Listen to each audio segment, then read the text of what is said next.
پاکستان ہمیشہ زندہ باد۔ پاک فوج کا تباہ کن جواب۔ افغان طالبان منتوں ترلوں پر اتر آئے۔ افغان طالبان رجیم کی درخواست پر عارضی سیز فائر۔ اگلے 48 گھنٹے تک توپیں خاموش رہیں گی۔ امن کے خواہاں ہیں، ریاستی خود مختاری پر کوئی سمجھوتا نہیں ہوگا۔ پاکستان کا افغانستان کو دو ٹوک پیغام۔ دفتر خارجہ کا کہنا ہے کہ اس دوران دو طرفہ تعمیری بات چیت ہوگی۔ مسئلے کا مثبت حل تلاش کرنے کی کوشش کی جائے گی۔ پاک فوج کا دشمن کو منہ توڑ جواب۔ خوارج اور افغان طالبان کو ناکو چنے چبوا دیے۔ پاک فوج نے یو پر چمن سیکٹر میں حملے ناکام بنا دیے۔ افغان طالبان نے صبح سویرے 4 مقامات پر حملہ کیا۔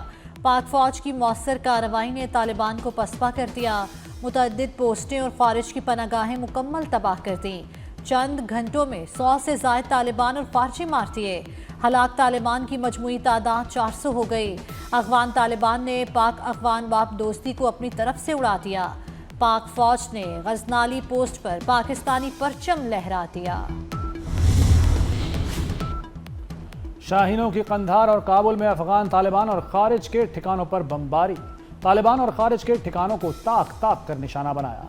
قابض افغان طالبان کے بٹالین ہیڈ کوارٹر نمبر 4 اور 8 تباہ۔ بارڈر بریگیڈ نمبر 5 بھی اڑا دی گئی۔ سیکورٹی ذرائع کے مطابق تمام اہداف باریک بینی سے منتخب کیے گئے۔ اہداف شہری آبادی سے الگ تھلگ تھے۔ پاک فوج کسی بھی جارحیت کا منہ توڑ جواب دینے کی بھرپور صلاحیت رکھتی ہے۔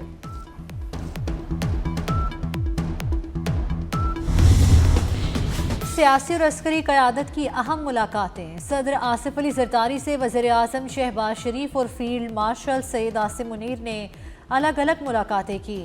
ملاقاتوں میں سیاسی اور سیکیورٹی صورتحال اور تصویراتی اور اقتصادی مفادات پر گفتگو کی گئی۔ افغانستان سے سرحدی کشیدگی پر بھی تبادلہ خیال کیا گیا۔ پاک فوج کی مؤثر اور بروقت جوابی کارروائی پر صدر کو آگاہی دی گئی۔ صدر کا پاک فوج کی صلاحیت، جرت اور تیاری پر مکمل اظہار اطمینان۔ پاک فوج کا محمد اور شمالی وزیرستان میں بھی ایکشن۔ 37 خارجی جہنم واصل۔ فورسز نے افغان طالبان کی فتنہ الخارج کی مدد سے بڑی تشکیل محمد بھیجنے کی کوشش ناکام بنا دی۔ 30 خارج مارے گئے۔ شمالی وزیرستان کے علاقے اباخیل میں بھی 7 خارجی اپنے انجام کو پہنچے۔ ہلاک دہشت گرد تخریب کاری کی منصوبہ بندی کر رہے تھے۔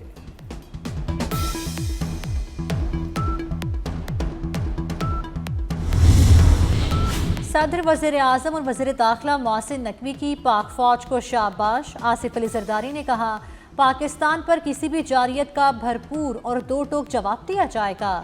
شہباز شریف نے کہا، ملکی سالمیت کا ہر صورت دفاع کیا جائے گا۔ محسن نقوی کا افغان طالبان کے حملے کو ناکام بنانے پر فورسز کو خراج تحسین۔ چین اور روس کا پاک افغان کشیدہ تعلقات پر گہری تشویش کا اظہار۔ چینی وزارت خارجہ کے مطابق پاکستان اور افغانستان کے درمیان کشیدگی پر گہری نظر ہے۔ دونوں ممالک کشیدگی میں اضافے سے گریز کریں، خطے میں امن و استحکام کے لیے مل کر کام کریں۔ ترجمان روسی وزارت خارجہ کا کہنا ہے کہ پاکستان اور افغانستان تحمل اور برداشت کا مظاہرہ کریں۔ اختلافات کا حل صرف سفارتی اور سیاسی ذرائع سے ممکن ہے۔ وزیر داخلہ محسن نقوی کی راولپنڈی میں شہید لیفٹیننٹ کرنل جنید کے گھر آمد۔ محسن نقوی کی شہید لیفٹیننٹ کرنل جنید کی والدہ، فیملی اور بچوں سے ملاقات۔ سوگوار خاندان سے دلی ہمدردی اور اظہار تعزیت۔ وزیر داخلہ نے شہید لیفٹیننٹ کرنل جنید کے درجات کی بلندی کے لیے دعا کی۔ لیفٹیننٹ کرنل جنید اور اکزئی میں بھارتی سپانسرڈ دہشت گردوں کے خلاف لڑتے ہوئے شہید ہوئے۔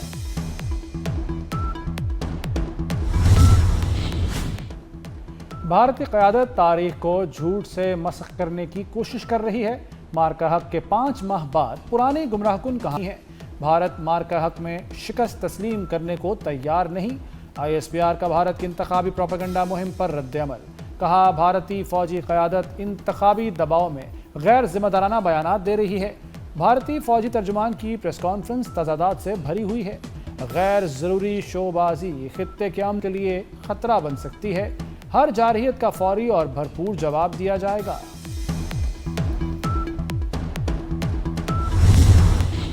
پاکستان بھارت کے لیے فضائی حدود بندش میں مزید 1 ماہ توسیع کر دی۔ بھارتی مسافر اور جنگی طیاروں کے لیے پاکستانی فضائی حدود حدود کی بندش میں 23 نومبر 2025 تک توسیع کی گئی، نیا نوٹم جاری کر دیا گیا۔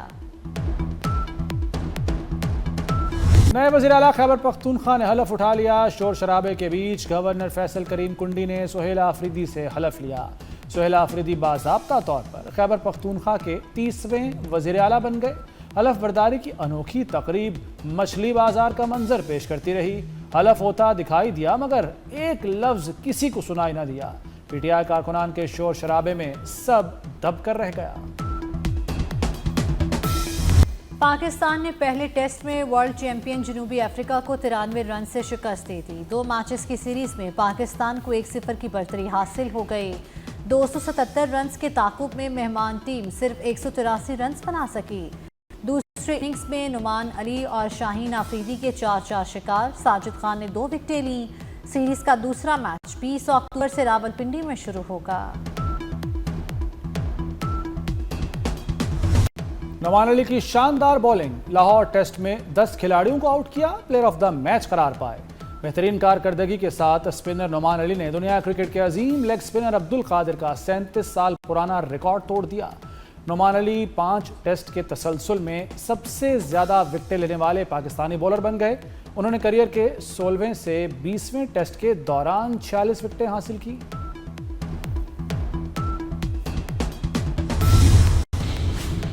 Chairman P C B Mohsin Naqvi کی قومی ٹیم کو مبارکباد، کہا کہ ورلڈ ٹیسٹ چیمپئن جنوبی افریقہ کے خلاف کامیابی ٹیم ورک کا نتیجہ ہے۔ پاکستان ٹیم نے جنوبی افریقہ کے خلاف کھیل کے ہر شعبے میں عمدہ کھیل پیش کیا۔ کامیابی پر کپتان، کھلاڑیوں اور ٹیم مینجمنٹ کو مبارکباد پیش کرتا ہوں۔ امید ہے کہ پاکستان ٹیم دوسرے ٹیسٹ میں بھی کارکردگی کا تسلسل برقرار رکھے گی۔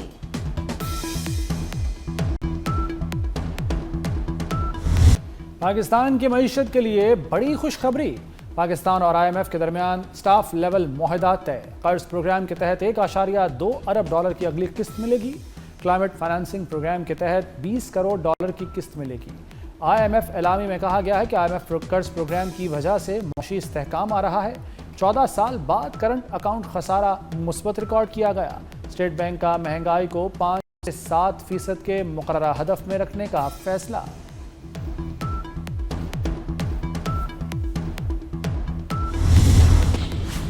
سونے کی بڑھتی قیمتوں نے تمام ریکارڈ توڑ ڈالے۔ سونے کی قیمت میں 5,800 روپے تولہ اضافہ ہوا۔ سونے کی فی تولہ قیمت 4,40,900 روپے کی بلند ترین سطح پر پہنچ گئی۔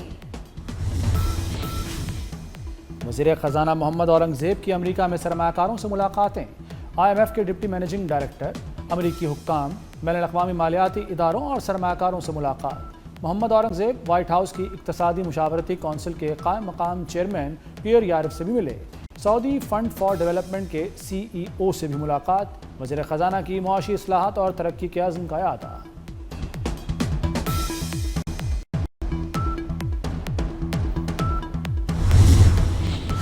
سابق اسپیکر سندھ اسمبلی آغا سراج درانی انتقال کر گئے۔ آغا سراج درانی کچھ عرصے سے علیل تھے۔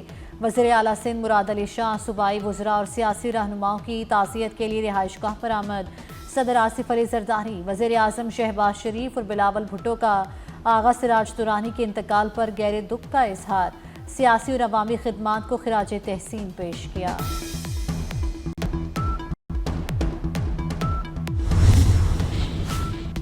مرید کے میں SHO تھانہ فیکٹری ایریا شیخوپورہ شہزاد کی شہادت۔ قتل اور اقدام قتل کے 4 مقدمات میں گرفتار 89 ملزمان کو لاہور کی انسداد دہشت گردی عدالت میں پیش کیا گیا۔ عدالت کا ملزمان کو جوڈیشل ریمانڈ پر جیل بھجوانے کا حکم۔ 26 نومبر کے احتجاج کا کیس، انسداد دہشت گردی عدالت راولپنڈی نے علیمہ خان سمیت 10 ملزموں پر فرد جرم عائد کر دے۔ عدالت نے آئندہ سماعت پر استغاثہ کے 5 گواہ طلب کر لیے۔ کیس کی سماعت 17 اکتوبر تک ملتوی۔ بھارتی آلودہ ہوا نے لاہور میں آلودگی بڑھا دی، اوسط AQI 250 تک پہنچ گیا۔ شالیمار ٹاؤن 437، پیراگون میں شرح آلودگی 365 ریکارڈ، برکی روڈ 361، سیکریٹریٹ میں شرح 297 رہی۔ اسماگ اور موسمیاتی نگرانی کے جدید نظام نے ڈیٹا جاری کر دیا۔ کھانسی، گلے اور سانس کی بیماریاں عام ہونے لگیں۔ حساس گروپس میں آنے والے شہری محتاط رہیں۔ کھلی فضا میں نہ جائیں، کھڑکیاں بند رکھنے اور احتیاطی تدابیر اختیار کرنے کی ایڈوائزری جاری۔ مقامی حکومتوں سے قبل جائیداد منتقلی کا عمل مکمل ہوگا۔ کس مقامی حکومت کو کون سا اثاثہ یا ذمہ داری منتقل ہوگی، سیکرٹری بلدیات کی منظور سے تعین ہوگا۔ نئی مقامی حکومت تحلیل شدہ ادارے کی جائیداد افسران واجبات کی جانشین ہوگی۔ پنجاب حکومت نے بلدیاتی اداروں کے اثاثوں واجبات کی منتقلی کا طریقہ کار واضح کر دیا۔ لوکل گورنمنٹ فائنانس کمیشن تشکیل دینے کا فیصلہ، کمیشن کو اہم مالیاتی اختیارات حاصل ہوں گے۔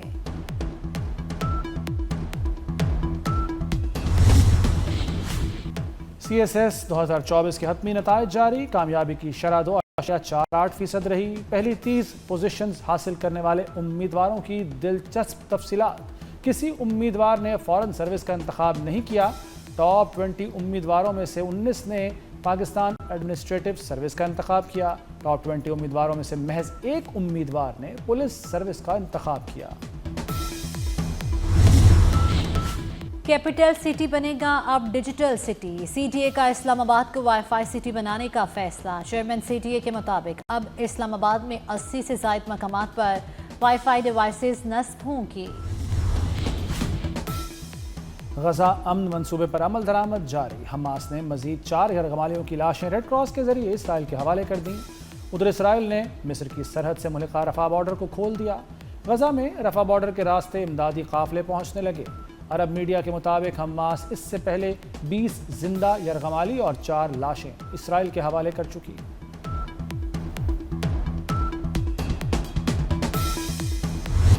حماس غیر مسلح نہیں ہوگی تو طاقت کے ذریعے کر دیں گے، امریکی صدر ڈونلڈ ٹرمپ کی حماس کو جلد غیر مسلح ہونے کی وارننگ۔ وائٹ ہاؤس میں ارجنٹائن کے صدر سے ملاقات کے بعد صحافیوں سے گفتگو میں کہا، حماس نے معاہدے پر عمل نہ کیا تو واشنگٹن خود اقدامات کرے گا۔ حماس نے اقتدار نہ چھوڑا تو اسے صفحہ ہستی سے مٹا دیا جائے گا۔ سابق کپتان اور سٹار بلے باز بابر اعظم کی سالگرہ، پی سی بی اسٹاف، دوست احباب اور کھلاڑیوں کی مبارکباد، نیک خواہشات کا اظہار۔ فین بابر اعظم کی تصویر والی فلیکس لے کر سٹیڈیم پہنچے۔ گلوکارہ مومنہ مستحسن کا طویل وقفے کے بعد موسیقی کی دنیا میں واپسی کا انتہا، مداح بھی گلوکارہ کے کم بیک پر خوش، جلد نیا گانا ریلیز کرنے کی فرمائش کرتے۔ پاکستانی فلم انڈسٹری کی معروف اداکارہ سلونی کو دنیا سے رخصت ہوئے 15 برس بیت گئے۔ اداکارہ سلونی نے پنجابی اور اردو کی کئی فلموں میں اداکاری کے جوہر دکھائے۔ چند مکھنا، دل دا جانی، سجن پیارا اور فن خان مقبول فلمیں۔ اور موسم سرما کے ملبوسات کے انوکھے انداز سے نمائش، لندن فیشن ویک میں پارک کو ریمپ میں بدل دیا گیا، حسیناؤں نے جیکٹ، کوٹ اور سویٹر پہن کر باغ میں واک کی۔